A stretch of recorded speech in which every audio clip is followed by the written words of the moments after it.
لم يعلم فسبحان الذي لا يحصى امتنانه باللسان ولا بالقلم نشهد أن لا إله إلا الله وحده لا شريك له ونشهد أن سيدنا وحبيبنا ومولانا محمدًا عبده ورسوله الذي أرسله بالحق بشيرا ونذيرا وداعيا إلى الله بإذنه وسراجا وقمرا منيرا فقد قال الله تعالى في كلامه المجيد والفرقانه الحميد أعوذ بالله من الشيطان الرجيم بسم الله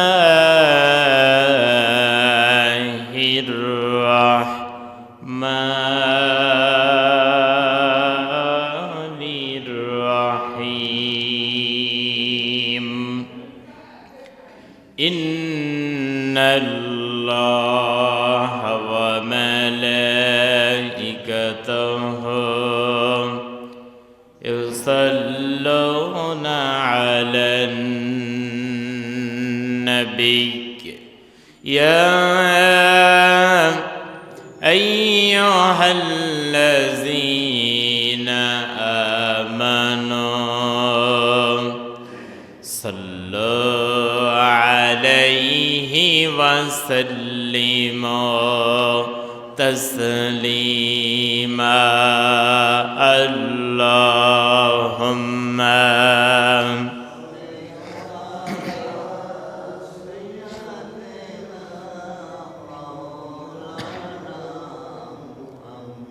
وعلى علي سيدنا ورسول اللهم صل على مولانا محمد وعلى علي سيدنا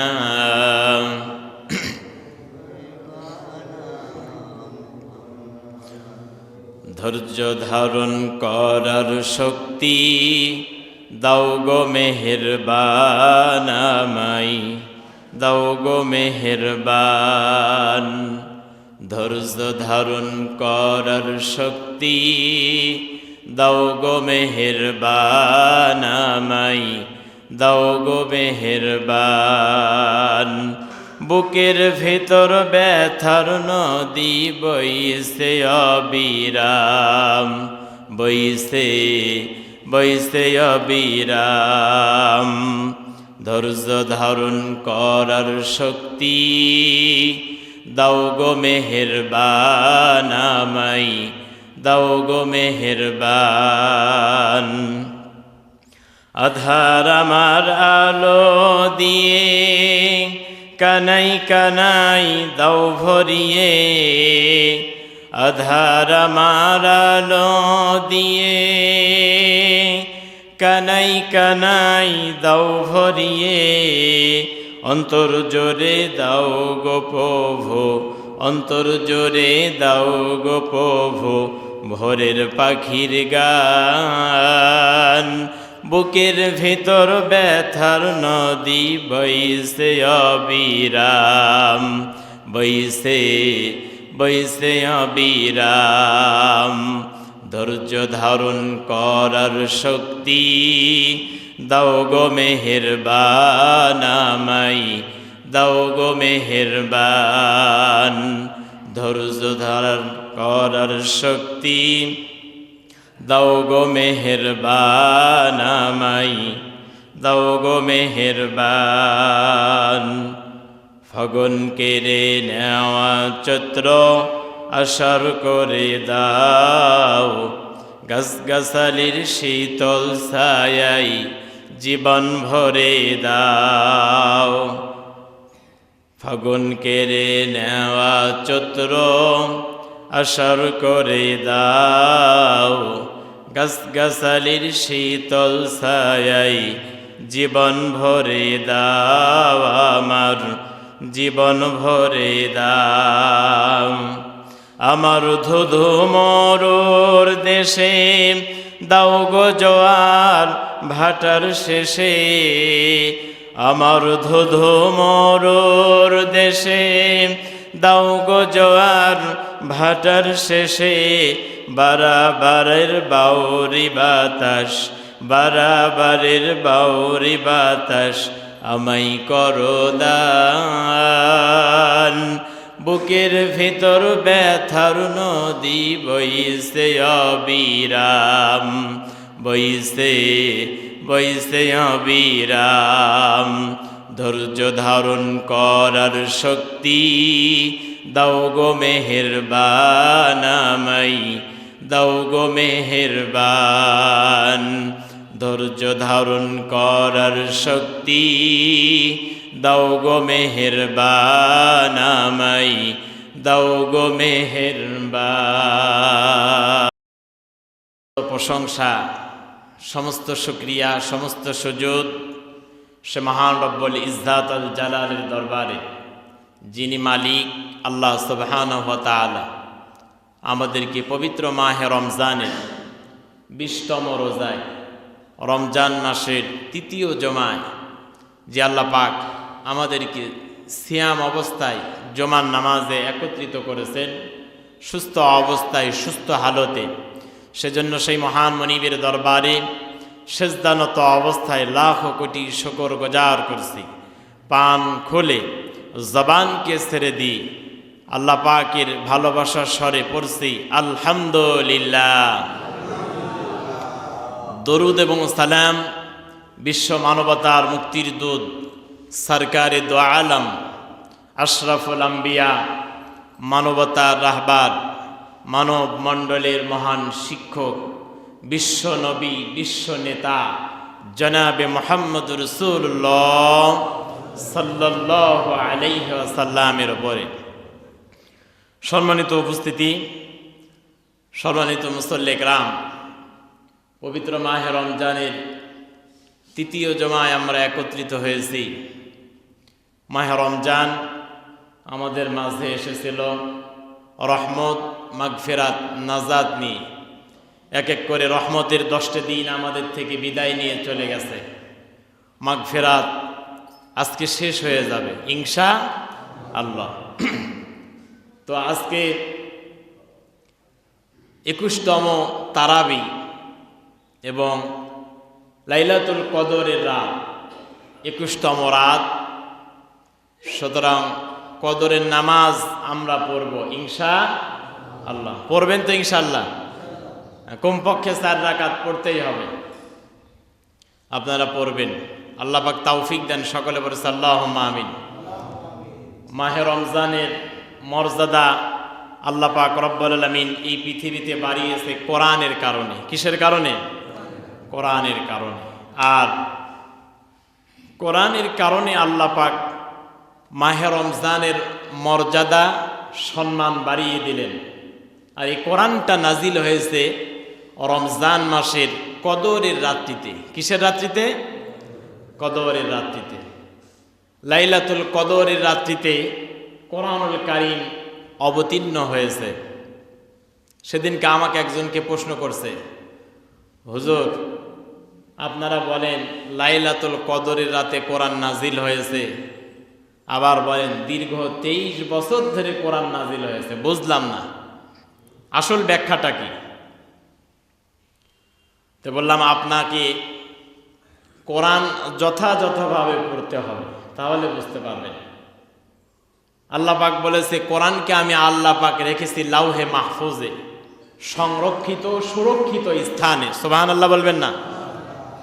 তার মানে আল্লাহ কোরআনকে রেখেছেন পৃথিবীর তৈরির আগে ফি লাউহে মাহফুজ, লাউহে মাহফুজে, ঠিক কিনা বলেন? তার মানে কোরআন সেখানে ছিল। আর এই যে দীর্ঘ 23 বছর ধরে আমার আপনার নবী বিশ্ব নবীজির উপরে আল্লাহ পাক কোরআনুল কারীম নাজিল করেছেন। আমার আপনার নবী বিশ্ব নবী মুহাম্মদ রাসূলুল্লাহ সাল্লাল্লাহু আলাইহি ওয়াসাল্লাম হেরা পর্বতে, হেরা গুহায় তিনি ধ্যানে মগ্ন থাকতেন। জিব্রাইল নবীজির কাছে কোরআনের ওহী নিয়ে আসত। আবার কখনো নবীজি ঘরের মধ্যে বসে আছে, কখনো আয়েশার সঙ্গে ঘুমিয়ে আছে। আল্লাহ পাক এমতো অবস্থায়, এমনকি বিশ্ব নবীজি এই পৃথিবীর সম্মুখীন যে জায়গায় বিপদে পড়ে যেতেন, ফায়সালা দিতে পারছেন না, আল্লাহ পাক সঙ্গে সঙ্গে জিব্রাইলকে ওহী দিয়ে বিশ্ব নবীজির সমস্যার সমাধান করে দিয়েছেন। সুবহানাল্লাহ। আমি বললাম ওই ব্যক্তিকে যে আল্লাহ পাক দীর্ঘ 23 বছর ধরে নবীজির উপরে কোরআন নাজিল করেছেন, কারণ বিশ্ব নবীজি হচ্ছে কোরআনের হাফেজ, ঠিক কিনা বলেন? আল্লাহ হচ্ছে কোরআনের হাফেজ, বিশ্ব নবীজি হচ্ছে কোরআনের হাফেজ। আল্লাহ পাক বিশ্ব নবীজিকে দীর্ঘ 23 বছরের জীবনে কোরআন নাজিল করে দেওয়ার কারণ তাকে এক এক করে মুখস্থ করিয়েছেন। আর এই পৃথিবীতে যত জায়গায় সমস্যার সম্মুখীন হয়েছে, বিশ্ব নবীজিকে আল্লাহ পাক কোরআন নামক কিতাবের আয়াত দিয়ে তাকে সমস্যার সম্মুখীন থেকে সমাধান দিয়েছেন। সুবহানাল্লাহ। আর এই রাত্রিতে আল্লাহ পাক স্পেশালভাবে কোরআনুল কারীম নাজিল করেছেন একত্রিতভাবে। 40 বছর বয়সে আল্লাহ পাক যখন নবুয়তি দিলেন, তখন আল্লাহ পাক একত্রিত কোরআন দিয়েছে। সুবহানাল্লাহ। আগে দিয়েছে ভেঙে ভেঙে, তারপরে দিয়েছে একত্রে।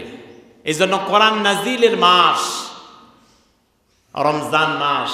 আর এই কদরের রাতের ফজিলত এত বেশি, বিশ্ব নবীজি জানিয়েছেন কোন ব্যক্তি যদি লাইলাতুল কদরের রাত পায় তাহলে তার ভাগ্য খুলে যাবে, তার জীবনের গুনাহগুলো আল্লাহ সব মাফ করে দেবে। সুবহানাল্লাহ। আল্লাহর হাবিবের জন্য বলেছেন পৃথিবীর মানুষদেরকে, ও পৃথিবীর মানুষেরা, তোমরা রমজানুল মুবারকের শেষের দশকে তোমরা লাইলাতুল কদরের তালাশ করো, কারণ লাইলাতুল কদর যদি তোমাদের ভাগ্যে মিলে যায়, আল্লাহ পাক রব্বুল আলামিন তো তোমাদের জীবনের গুনাহগুলো মাফ করে দেবে। শুধু তাই নয়, আল্লাহ নবীজি জানিয়েছেন যদি কোনো ব্যক্তির ভাগ্যের মধ্যে লাইলাতুল কদরের রাত যদি কোনো ব্যক্তির ভাগ্যে যদি মিলে যায়, 84 বছর ধরে ইবাদত করলে যে সওয়াব হয়, আল্লাহ পাক বান্দার আমল নামায় সেই সওয়াবটা যোগ করে দেয়। বলেন 84 বছর যে আমি আপনি বেঁচে থাকবো, এর গ্যারান্টি আছে? এর কোনো গ্যারান্টি আছে? নিশ্চয়তা আছে? মৃত্যু নিশ্চিত, ঠিক কিনা বলেন? মৃত্যু নিশ্চিত, কিন্তু সময়টা অনিশ্চিত। কখন হবে আমরা কেউ জানি না, ঠিক কিনা বলেন? সময়টা অনিশ্চিত, কখন হবে কেউ জানি না, কিন্তু মৃত্যুটা নিশ্চিত। আমি আপনি যেখানে থাকি আমার আপনার মৃত্যু হয়েই যাবে, কেউ ঠেকাতে পারবে না। পারবে কি? পারবে না। এই জন্য লাইলাতুল কদরের রাত তালাশ করতে হলে আম্মা জান আয়েশা বলেছেন, আল্লাহ নবীজিকে আমি দেখেছি, আল্লাহ নবীজি লাইলাতুল কদর তালাশ করার জন্য বিশ্ব নবীজি রমজানের শেষ দশকে মসজিদে নববীর মধ্যে ঢুকে পড়তেন ইতেকাফ করার জন্য। কি করার জন্য? ইতেকাফ করার জন্য। আজকে তো আমরা ইতেকাফ করি একদিনের, যে একদিনে এক রাত থাকলেই হয়। আবার কেউ বা 27-এর রজনীতে ঢুকি, 30 বা 29-এর রজনীতে যদি চন্দ্র আকাশে ওঠে তাহলে বের হয়ে যায়। কেউ বা 3 দিন পালন করে, ঠিক কিনা বলেন? কিন্তু আসলে তো একদিন বা 3 দিন থাকলে লাইলাতুল কদর তো ভাগ্যে মিলবে না। আল্লাহ নবীজি বলেছেন 10 দিন থাকতে হবে, শেষ দশকে। আজকের রাতে, আজকের এই আসরের নামাজের সময় ঢুকতে হবে। আজকের আসরের নামাজের সময় ইতিকাফের জন্য ঢুকতে হবে, যেখান থেকে আর বের হওয়া যাবে না। ব্যবসা করা যাবে না, স্ত্রীর সঙ্গে দেখা করা যাবে না, কোনো মানুষের সঙ্গে কথা বলা যাবে না। কিন্তু আজকে আমরা ইতিকাফে থেকেও মোবাইলে কথা বলি, আছে না নাই? কথা বলতে পারতেছে না, মেসেজ করতেছে, চ্যাটিং করতেছে, এইগুলা করা যাবে না। তাহলে ইতিকাফ নষ্ট হয়ে যাবে। মসজিদে ঢুকতে হবে ইতিকাফের নিয়তে। মসজিদের মধ্যে ঢুকে যেন কোনো গোনা না হয়, অন্যায় না হয়, কথা যেন না হয়, দুনিয়াবি কোনো কথা বলা যাবে না। যদি 10 দিন ইতিকাফে থাকতে পারেন, আপনার ভাগ্যে লাইলাতুল কদর মিলে যেতে পারে, ঠিক কিনা বলেন? কারণ এই 10 দিনের 5 দিন হচ্ছে লাইলাতুল কদর। বিশ্বনবীজি বলেছেন 21, 23, 25, 27, 29। আমরা 27কে বেশি প্রাধান্য দেই, ঠিক কিনা বলেন? আজকে রাতও তো হতে পারে। লাইলাতুল কদরের রাতের কিছু দৃশ্য আছে, যেমন এই রাতটা ঠান্ডাও হবে না, গরমও হবে না, এমন একটা সময় হবে মানুষেরা সুখ অনুভব করবে। লাইলাতুল কদরের রাতে বাতাস প্রবাহমান হবে, লাইলাতুল কদরের রাতে গুড়ি গুড়ি বৃষ্টি হবে, লাইলাতুল কদরের রজনীতে মানুষেরা ইবাদত করে শান্তি পাবে, তৃপ্তি পাবে। লাইলাতুল কদরের রাত ইমানদার ব্যক্তি বুঝতে পারে যে আজকের রাত লাইলাতুল কদরের রাত। সুবহানাল্লাহ বলবেন না? তার মনের মধ্যে একটা তৃপ্তি আসে। এগুলা হচ্ছে আলামত, লাইলাতুল কদরের রাতের আলামত। সুতরাং আজকেও তো হতে পারে। আপনি 27-এর রাতে ইতিকাফ করে কি করবেন? আপনার আজকের থেকে ইতিকাফ ঢোকা লাগবে, ঢুকতে হবে। এখন ইতিকাফ করলে কি সব? আমরা তো আসলে ইতিকাফ করতে চাই না, যে ইতিকাফ করলে হয়তোবা কিছু টাকা ইনকাম করতাম, হবে না, পরিবার চলবে না। আল্লাহর হাবিব জানিয়েছেন ইতিকাফ তো করতেই হবে। যদি ওই মসজিদের একজনও ইতিকাফে না থাকে, গোটা এলাকাবাসী গুনাহগার হয়ে যাবে। কি হয়ে যাবে? কমপক্ষে একজন হলেও মসজিদে ইতিকাফ করতে হবে। অথচ প্রয়োজন আমাদের এলাকার প্রত্যেকটা মানুষের উপরে ইতিকাফ করা ওয়াজিব হয়ে যায়, কিন্তু আমরা তো পারি না। চেষ্টা চালাতে হবে ইনশাআল্লাহ। আল্লাহ তাওফিক দেন। ইতিকাফ নবীজি করেছেন। রমজান মাসে যে ইতিকাফটা করা হয়, এই ইতিকাফ হচ্ছে ওয়াজিব ইতিকাফ। কি ইতিকাফ? ওয়াজিব ইতিকাফ। নফল আছে, মুস্তাহাব আছে। তবে রমজান মাসে যে ইতিকাফ, এই ইতিকাফ হচ্ছে ওয়াজিব ইতিকাফ। এটা ওয়াজিব হয়ে যায় ফরজের কাছাকাছি। রোজা অবস্থায় ইতিকাফ করতে হবে, মসজিদে ঢুকতে হবে। মসজিদে ঢোকার পরে কারো সঙ্গে কথা বলা যাবে না প্রয়োজন ছাড়া, তাও মসজিদের ভিতরে। বাহিরে তো বলাই যাবে না। বাহিরে গিয়ে যদি কেউ এক বদনা ওজুর পানি দেয়, তাও নেবেন না। আর মাজুর ব্যক্তিত্ব মসজিদে আসার দরকারই নাই।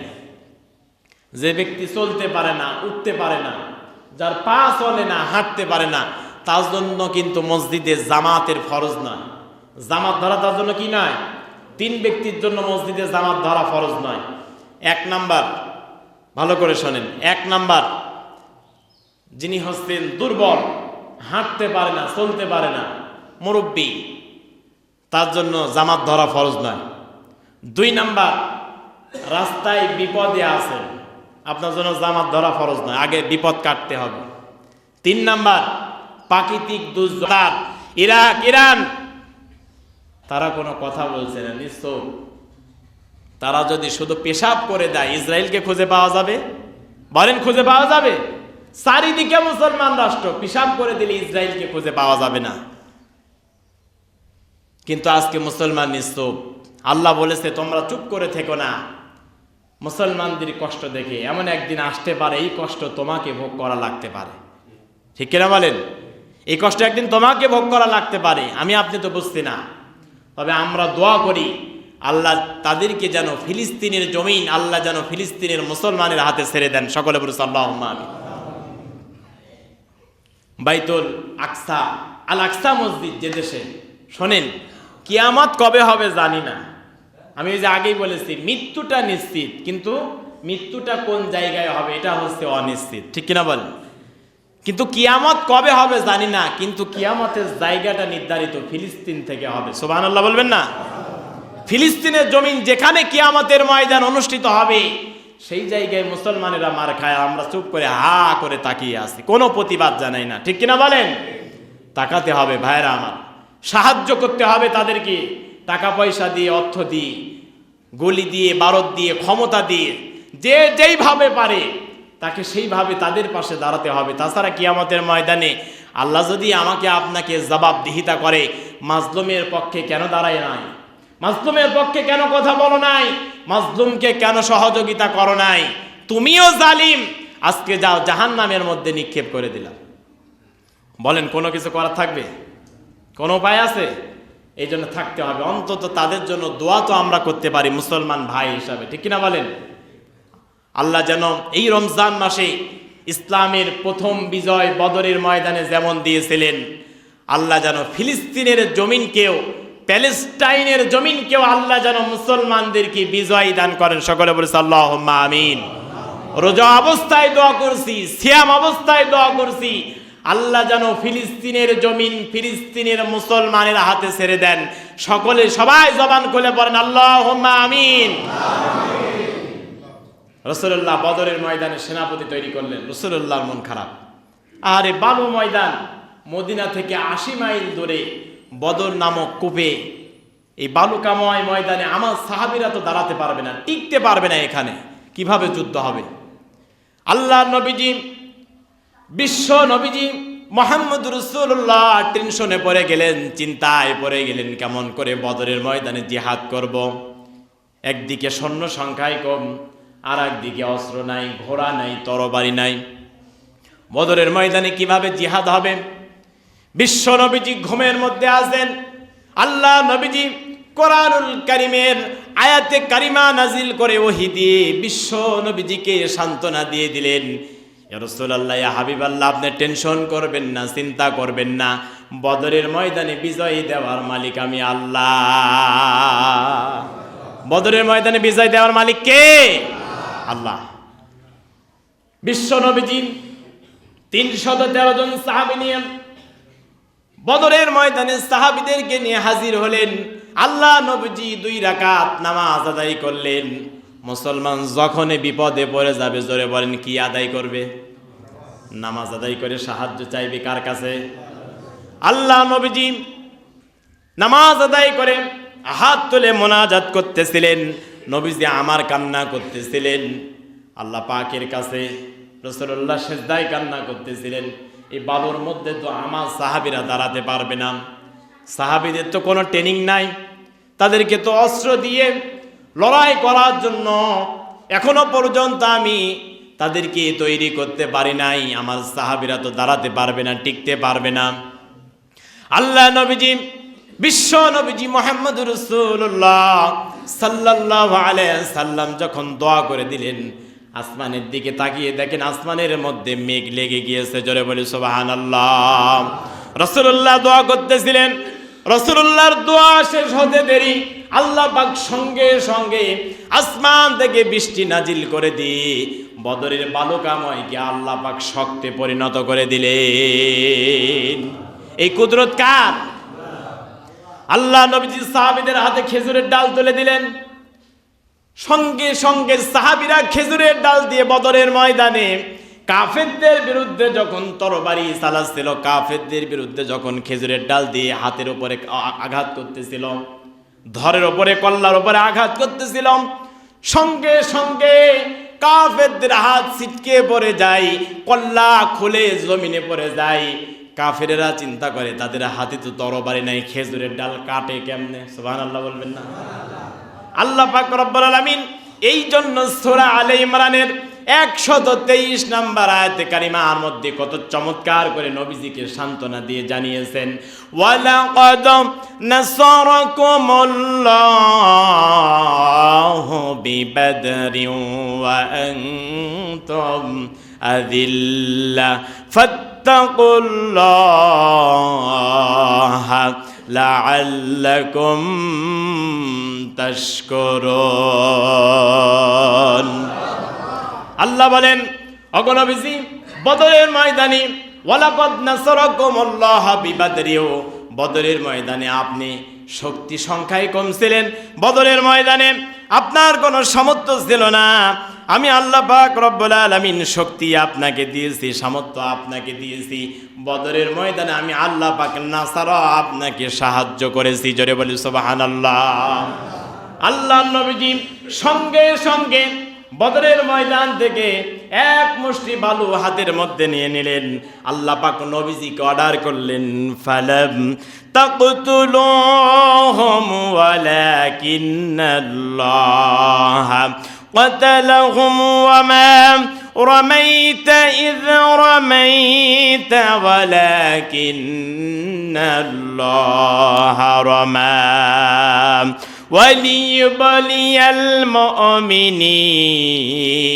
المؤمنين منه بلاء حسنا إن الله সামিউন আলিম। আল্লাহ পাক নবীজিকে অর্ডার করলেন, ফালাম তাকতুলুহুম, ও নবী আপনি জমিন থেকে এক খামসা, এক মুষ্টি বালু ওঠান, আর এই বালুটা কাফেরদের মুখে ছুঁড়ে মারুন। আল্লাহ নবীজি যখন এক মুষ্টি বালু নিয়ে কাফেরদের মুখে যখন পৌঁছে দিলেন, সঙ্গে সঙ্গে নবীজির হাতের বালু সমস্ত কাফেরদের চোখের মধ্যে ছড়িয়ে গেল, সমস্ত কাফেরেরা ছত্রভঙ্গ হয়ে গেল, সাহাবীরা যুদ্ধ আরম্ভ করে দিল। জোরে বলি সুবহানাল্লাহ। আল্লাহ নবীজি বলেন, বদরের ময়দান এমন ময়দান, পিতা সন্তানের বিরুদ্ধে তরবারি ধরেছে, শ্বশুর জামাইয়ের বিরুদ্ধে তরবারি ধরেছে। বদরের ময়দান এমন ময়দান, ভাই ভাইয়ের বিরুদ্ধে তরবারি ধরেছে, আত্মীয়করণ করে নাই, ঠিক কিনা বলেন?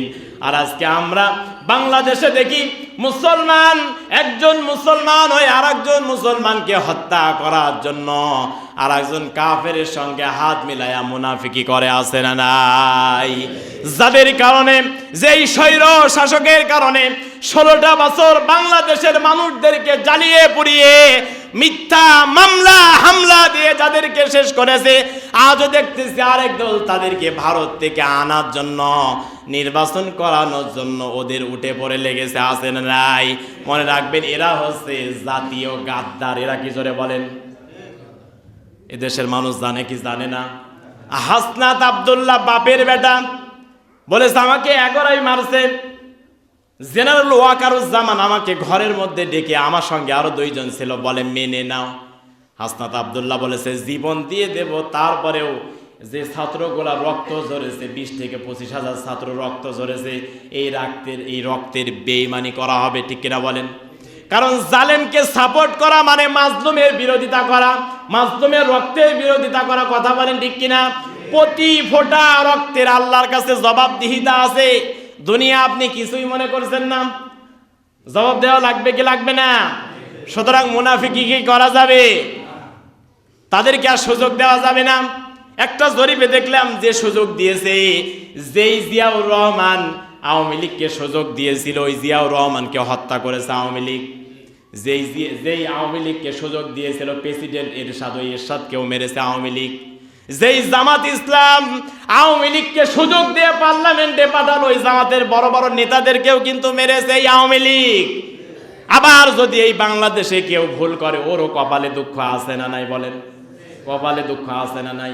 মুনাফিকি করলে কপালে দুঃখ আছে না নাই? সুতরাং আপনি যাই করেন সাবধানে করবেন, কপালে কিন্তু দুঃখ আছে। রাসূলুল্লাহ বদরের ময়দানে জিহাদ করতেছিলেন, যুদ্ধ করতেছিলেন। আল্লাহ পাক নবীজিকে জানালেন, রাসূলুল্লাহ হাবিবাল্লাহ, বদরের ময়দানে আপনি 313 জন সাহাবী দিয়ে 1000 কাফেরের বিরুদ্ধে যুদ্ধ জয় হন নাই। আপনাকে 1 নয়, 2 নয়, 3 নয়, 5 4 নয়, 5000 রহমতের ফেরেশতা দিয়া বদরের ময়দানে আপনাকে সাহায্য করেছি। কত হাজার? 5000 ফেরেশতা নাজিল করেছেন। ওই আল্লাহ আছে না নাই? আল্লাহ ইচ্ছা করলে আজও ফিলিস্তিনের মুসলমানদেরকে হেফাজত করতে পারেন কি পারেন না? ওই আল্লাহ আজও ইচ্ছা করলে বাংলাদেশকে কোরআনের দেশ হিসাবে কবুল করতে পারেন কি পারেন না? এর জন্য বড় প্রয়োজন আমাদের ঈমান আর একত্রিতা, ঠিক কিনা বলেন? এক হতে হবে, একসঙ্গে হতে হবে। একসঙ্গে যখন হব তখন শক্তিশালী হবে, ঠিক কিনা বলেন? লড়াই তখন সহজ হবে। মুসলমানদেরকে ইতিহাস ভুলে গেলে হবে না, আমাকে আপনাকে লড়াই করতে হবে, সংগ্রাম করতে হবে। কেননা রাসূলুল্লাহ আমাকে আপনাকে লড়াই করার জন্য, সংগ্রাম করার জন্য, আল্লাহ পাক লড়াই করার জন্য করেন। সকলে বলেছে আল্লাহুম্মা আমিন। আল্লাহ যেন বাংলাদেশে এমন একটা বদর তৈরি করে দেন, যেই বদরের ময়দানে আল্লাহ যেন মুসলমানদেরকে বিজয় দান করেন। সকলে বলেছে আল্লাহুম্মা আমিন। আল্লাহ যেন সেই বদরের ময়দানে ইসলামকে কবুল করেন। সকলে বলেছে আল্লাহুম্মা আমিন। অনেক লম্বা কথা। রাসূলুল্লাহ জামাইকে পর্যন্ত ছাড়ে নাই, আবুল আসকে। আব্দুল্লাহ ইবনে জাররা রাদিয়াল্লাহু তাআলা নিজের পিতাকে হত্যা করে রাসূলুল্লাহর দরবারে কান্না করেছেন বদরের ময়দানে। হযরত আবু বকরের সন্তান এসে বলে, আব্বা, আমার তরবারির নিচে তোমাকে 3 বার পেয়েছিলাম, আব্বা বলে তোমাকে ছেড়ে দিয়েছি। যুদ্ধ শেষে বলতেছে সন্তান, রাসূলুল্লাহ চাচা হযরত আব্বাসকে গ্রেফতার করা হয়েছিল বদরের ময়দানে। অনেক লম্বা ইতিহাস, যতটুকু শুনেছি আল্লাহ পাক যেন আমল করার তৌফিক দেন। সকলে বলেছে আল্লাহুম্মা আমিন। সাহাবীরা সেদিনকে রমজানের রোজাকে ভেঙেছিলেন। রাসূলুল্লাহ বলেছেন, তোমরা রোজা আছো, যুদ্ধ করতে হলে, জিহাদ করতে হলে শরীরে শক্তির প্রয়োজন, এই জন্য রোজা ভেঙে ফেলো, পরে 60টা রোজা করে দেবে। সুবহানাল্লাহ। সমস্ত সাহাবীরা বদরের ময়দানে খেজুর দিয়ে ইফতার খেয়ে তারা যুদ্ধ করেছিল। আর বদরের ময়দানে সবথেকে নিকৃষ্ট কাফেরকে হত্যা করেছিল 2 জন তরুণ যুবক, যার নাম মুআজ আর মুআব্বাস। সুবহানাল্লাহ বলবেন না? মুআজ আর মুআজ আবু জেহেলের কল্লা কেটে রাসূলুল্লাহর কদম মোবারকে হাজির করেছিল। সুবহানাল্লাহ। সুতরাং এই পৃথিবীতে যত বড় বড় স্বৈরাচার দেখেছি, যত বড় বড় ক্ষমতাশীল মানুষ দেখেছি, আল্লাহ তাদেরকে ধ্বংস করতে বড় বড় জিনিস লাগে নাই, ছোট ছোট অস্ত্র লাগছে, ঠিক কিনা বলেন? ফেরাউনকে মারছে আল্লাহ ন্যাংরা মশা দিয়ে, কাটুস কুটুস করে কামড়া, জুতার বাড়ি। জোরে বলেন কিসের বাড়ি? নমরুদকে আল্লাহ পাক মশার কামড় দিয়ে মারলো, ফেরাউনকে পানি দিয়ে ডুবাইয়া মারলো। আবু জেহেলকে ছোট্ট 11 বছরের সন্তান, তাফসীরকারক বলেছেন 9 বছরের সন্তান, 2 ভাই মিলে আবু জেহেলের কল্লা কেটে রাসূলুল্লাহর কদম মোবারকে হাজির করেছেন। এজন্য আমাদের ঈমান যদি একনিষ্ঠ হয়, ঈমান যদি ঠিক থাকে, ওই আল্লাহ পাক অবশ্যই বিজয় দেবেন। আর ঈমানে যদি গরমিল থাকে, মুনাফিকি থাকে, বিজয় আসবে না, ঠিক কিনা বলেন? আল্লাহ এজন্য বলেছেন আমাকে আপনাকে একত্রিত হয়ে, সংঘবদ্ধ হয়ে, ওয়াতাসিমু বিহাবলিল্লাহি জামিআ ওয়া লা তাফাররাকু। সুতরাং রমজান মাস হচ্ছে বিজয়ের মাস। জোরে বলেন কিসের মাস? রমজান মাস যেমন সাহারি খাওয়ার মাস, রমজান মাস যেমন ইফতারি খাওয়ার মাস, রমজান মাস যেমন লাইলাতুল কদরের মাস, রমজান মাস তেমনই বদরের মাস, ঠিক কিনা বলেন? রমজান মাস তেমনই বিজয়ের মাস। আল্লাহ যেন আমাদেরকে বিজয় দান করেন। সকলে বলেছে আল্লাহুম্মা আমিন। আমরা যতটুকু শুনেছি এবং বলেছি আল্লাহ যেন আমল করার তৌফিক দেন। সকলে বলেছে আল্লাহুম্মা আমিন। পরিশেষে আমি আপনাদেরকে বলবো, আজকে আমাদের এই মারমি বটতলা বাজার জামে মসজিদে কমিটি কর্তৃক আয়োজিত এবং আপনাদের সবাইকে নিয়ে আয়োজন, এখানে একটি ইফতার মাহফিল হবে। আপনারা কি জানেন? আগে কি দাওয়াত দেওয়া হয়েছে? আলহামদুলিল্লাহ। অনেকেই শুনেছেন, অনেকেই শোনেন নাই। আমি